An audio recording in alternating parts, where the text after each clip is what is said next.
Assalamualaikum warahmatullahi wabarakatuh.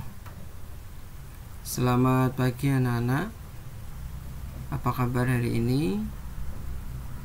Semoga kalian semuanya senantiasa diberikan kesehatan oleh Allah Subhanahu wa taala.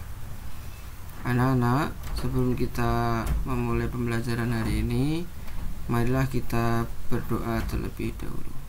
Berdoa dimulai.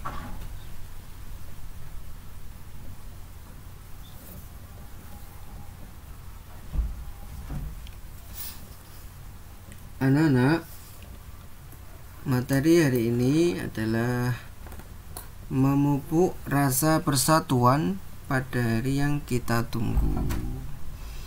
Tuh di sini sholat Jumat ya. Kita materinya adalah tentang sholat Jumat. KD dan tujuan. KD atau kompetensi dasar materi ini adalah KD 1.9, yaitu menunaikan sholat Jumat sebagai implementasi pemahaman ketaatan dalam beribadah. Kemudian KD 2.9, yaitu menunjukkan perilaku peduli terhadap sesama dan lingkungan sebagai implementasi pelaksanaan sholat Jumat. Adapun tujuan pembelajaran pada materi ini adalah diharapkan yang pertama, peserta didik dapat menunaikan sholat Jumat sebagai implementasi pemahaman ketaatan dalam beribadah.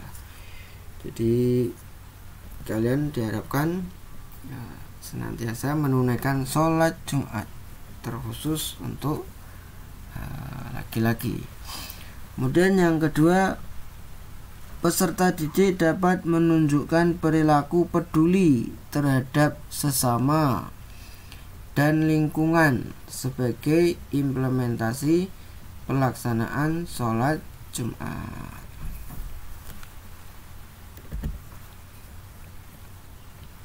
A. Pengertian sholat Jumat. Apa itu sholat Jumat? Sholat Jumat adalah sholat 2 rakaat. Ini jumlahnya 2 rakaat ya anak-anak ya, yang dilakukan dengan berjamaah, yang dilaksanakan sesudah khutbah Jumat pada waktu zuhur di hari Jumat. Bapak ulang. Sholat Jumat adalah sholat 2 rakaat dengan berjamaah yang dilaksanakan sesudah khutbah Jumat pada waktu zuhur di hari Jumat. Apa hukumnya? Wajib bagi laki-laki yang sudah memenuhi syarat. Ini fardu ain ya, untuk laki-laki. Bagaimana kalau perempuan? Ya, kalau perempuan ini pengecualiannya anak-anak ya. Pengecualian diharapkan ya di rumah saja ya. Di rumah saja mengerjakan sholat zuhur. Bagaimana kalau mau ikutan? Ya nggak apa-apa, asal ini ya bisa menjaga adab, bisa menjaga adab. Ya ini sedikit ada yang melakukannya, tetapi yang banyak ya, yang banyak sholat Jumat ini dilakukan khusus ya untuk seorang laki-laki. Allah Subhanahu wa taala berfirman, mari kita baca bersama-sama. A'udzu billahi minasy syaithanir rajim. Bismillahirrahmanirrahim. Ya ayyuhallazina amanu Ya ayyuhallazina amanu idza nudiya lis-salah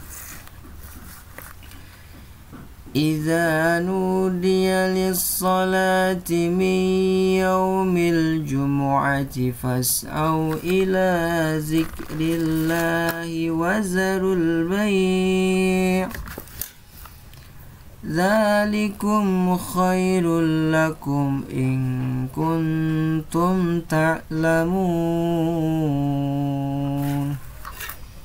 Nanti kita baca ulang. Ya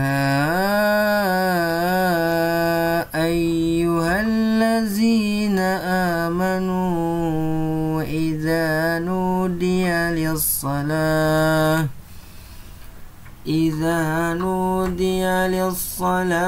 min yaumil jumu'ati fas'au ila zikrillahi wa zarul bai' dzalikum khairul lakum in kuntum ta'lamun.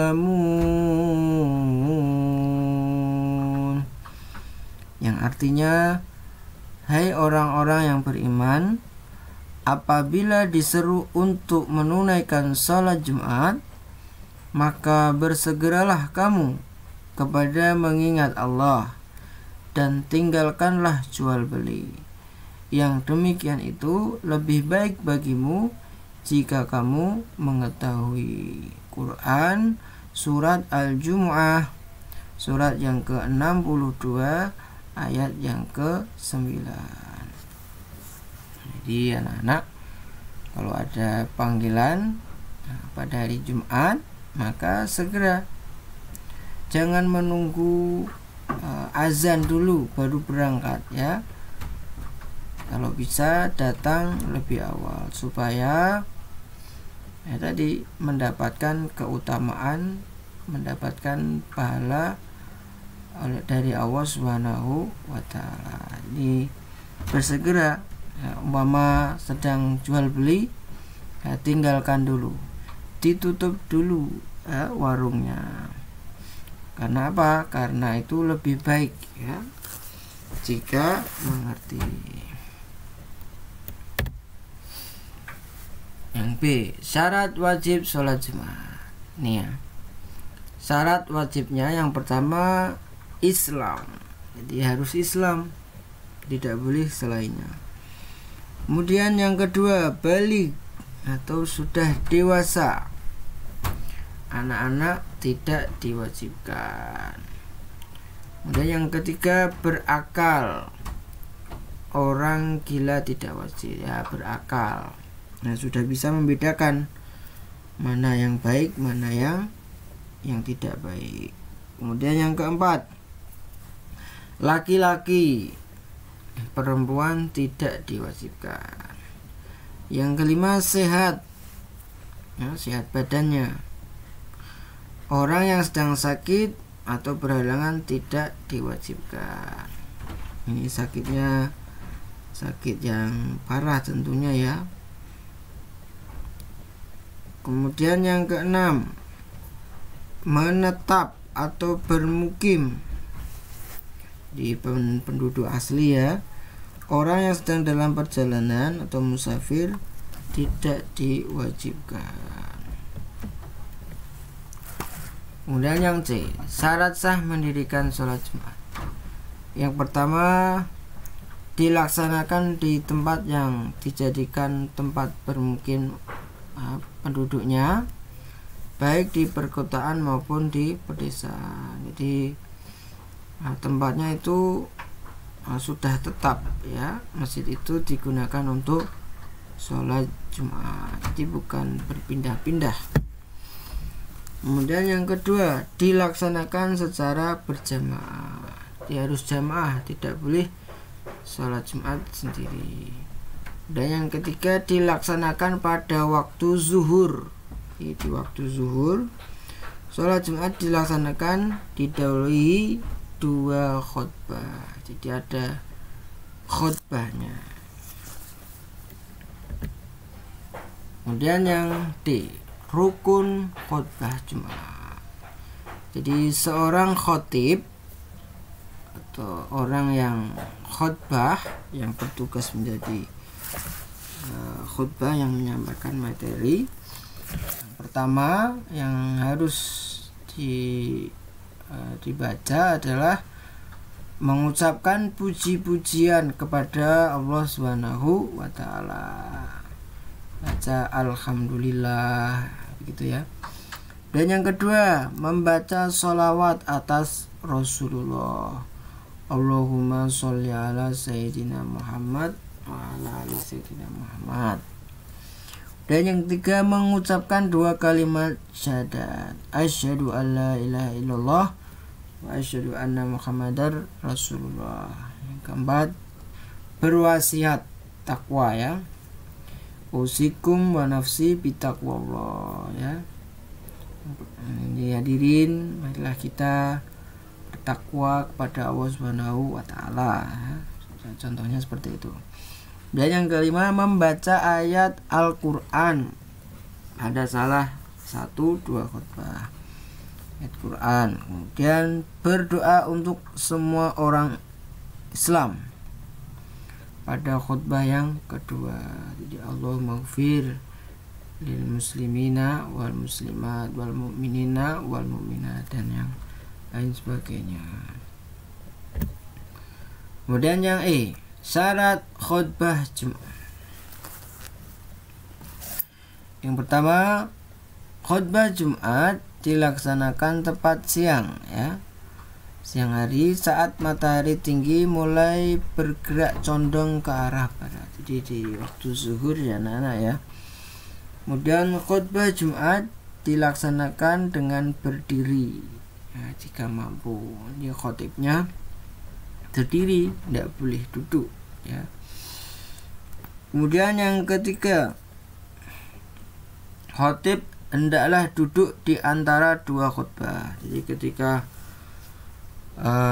khutbah 1 selesai, duduk dulu, kemudian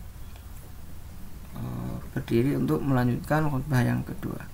Kemudian yang keempat, khutbah disampaikan dengan suara yang keras dan jelas ya, pakai mic. Kemudian yang kelima, khutbah dilaksanakan secara berturut-turut, jarak di antara keduanya. Jadi jedanya ini tidak terlalu lama ya, antara khutbah yang pertama dengan khutbah yang kedua. Tidak disambi, mamanya khutbah yang pertama selesai pulang dulu, makan dulu. Ini tidak boleh ya.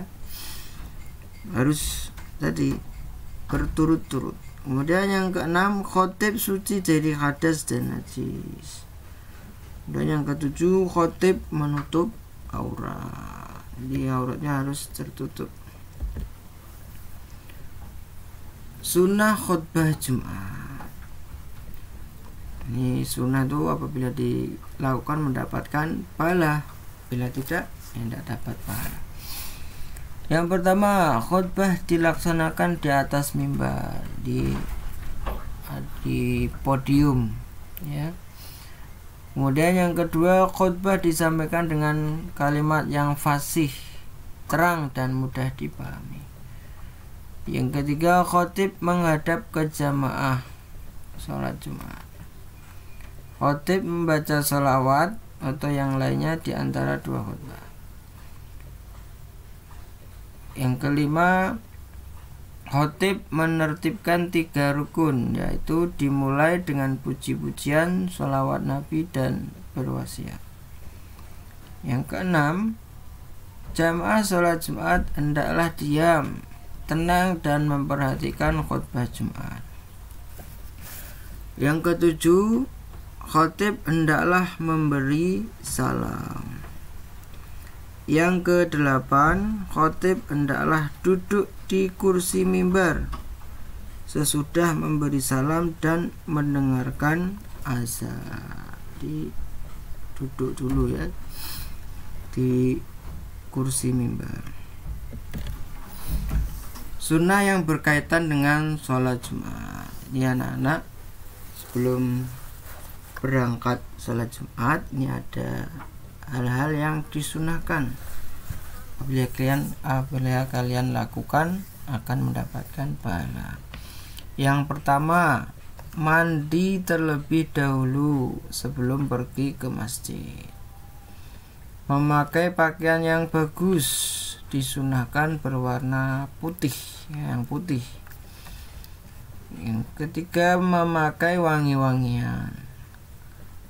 Yang keempat, memotong kuku, menggunting kumis bagi yang punya kumis, dan menyisir rambut. Menyegerakan pergi ke masjid untuk melaksanakan sholat Jumat. Yang keenam, melaksanakan sholat tahiyatul masjid. Sholat untuk menghormati masjid. Jadi ketika berangkat sudah sampai ke masjid, jangan langsung duduk ya, kalau belum dimulai. Sholat tahiyatul masjid terlebih dahulu 2 rakaat.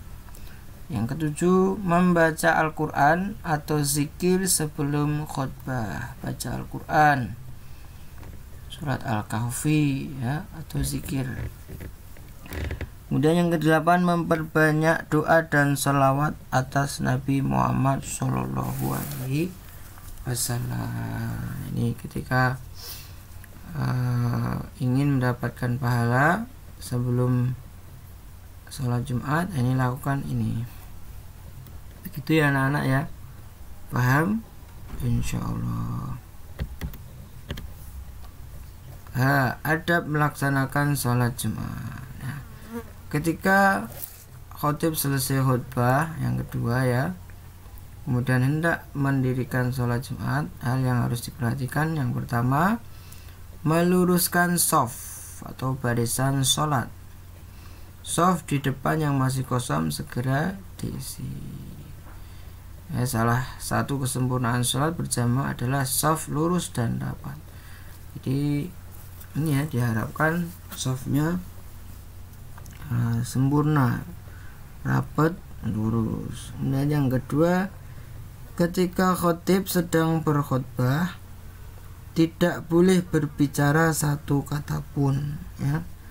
Berkata-kata saat khutbah berlangsung menjadikan sholat Jumat sia-sia. Jadi kalau ada khutbah yang disampaikan, anak-anak diam, dengarkan, jangan berkata-kata.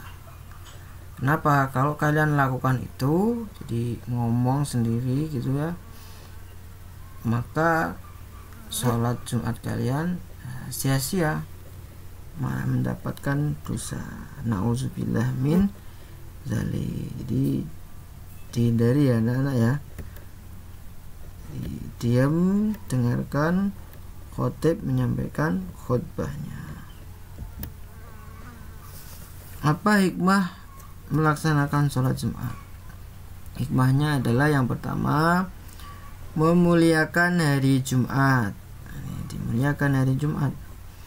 Kemudian yang kedua, menguatkan tali silaturahmi, menambah semangat dalam bekerja, melipat gandakan pahala kebaikan, dan membiasakan diri untuk disiplin terhadap waktu. Jadi anak-anak, ini beberapa hikmah yang bisa kita ambil ya ketika kita melaksanakan sholat Jumat. Jadi memuliakan hari Jumat, jadi hari yang agung ya, sepatutnya semua orang Islam melaksanakannya. Menguatkan tali silaturahmi ya, karena di dalam sholat Jumat itu kita akan banyak sekali bertemu dengan saudara-saudara kita dalam agama. Ini ya, ini anak-anak. Begitu. Halangan sholat Jumat. Halangan sholat Jumat maksudnya apa? Jadi boleh tidak sholat Jumat, kecuali yang ini ya.